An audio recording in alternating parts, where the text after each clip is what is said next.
Kemandirian pangan kini menjadi fokus utama pemerintahan Presiden Prabowo Subianto. Berbagai langkah ditempuh, dari pembatasan impor hingga penyerapan hasil pertanian dalam negeri. Menyambut hal ini, Genta Pangan Mandiri siap berkolaborasi dengan pemerintah dan BUMN untuk mewujudkan swasembada pangan. Ketua Harian Seknas Genta Pangan Mandiri, Jerry Kurniadi Tumele, menegaskan bahwa Jawa Tengah memiliki potensi besar dalam mencapai kemandirian pangan nasional. Namun, tantangan terbesar masih ada, harga jual hasil pertanian yang sering merugikan petani.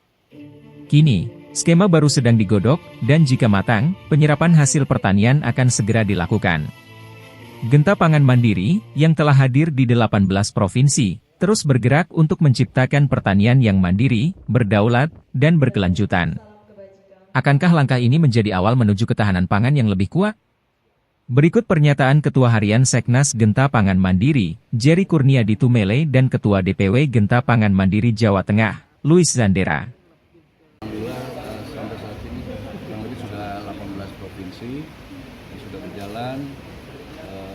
Genta Pangan di Jawa Tengah salah satunya adalah andalan Genta Pangan pusat juga, karena potensi di Jawa Tengah ini semuanya ada dan SDM-nya sudah siap, jadi sangat mudah untuk dikoordinasikan.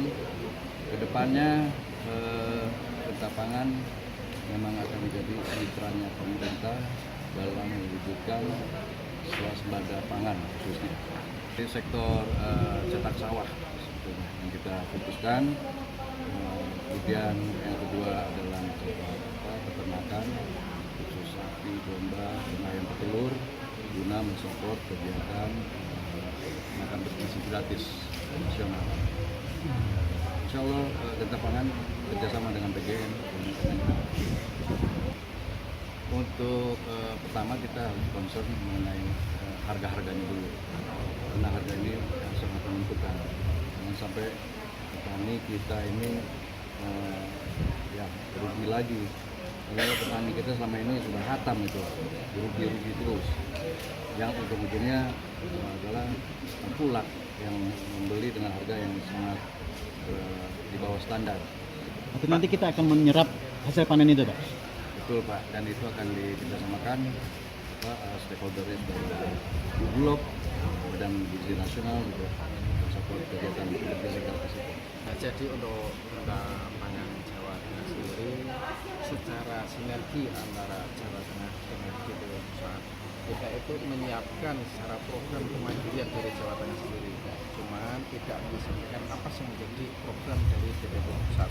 Makanya dengan adanya program, pada sesi berikutnya ini akan dijabarkan apa-apa sih program dari Genta Pangan yang akan dikucurkan dari pusat.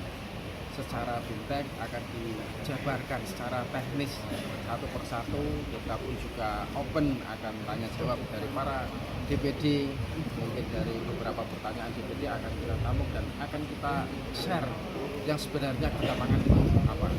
Di luar itu untuk Genta Pangan Mandiri yang secara Jawa Tengah kita menyiapkan secara proposal, pesan dari DPP Pusat tidak hanya mempertegal proposal tapi lebih ke inti secara datanya yang secara spesifik. Karena apa? Secara investor pusat, investor kemandirian dari Jawa Tengah sendiri, stakeholder sudah kita persiapkan untuk menjalankan program Genta Pangan itu sendiri untuk mewujudkan pertanian nusantara yang mandiri, berdaulat, berkeadilan dan berketuhanan. Oke.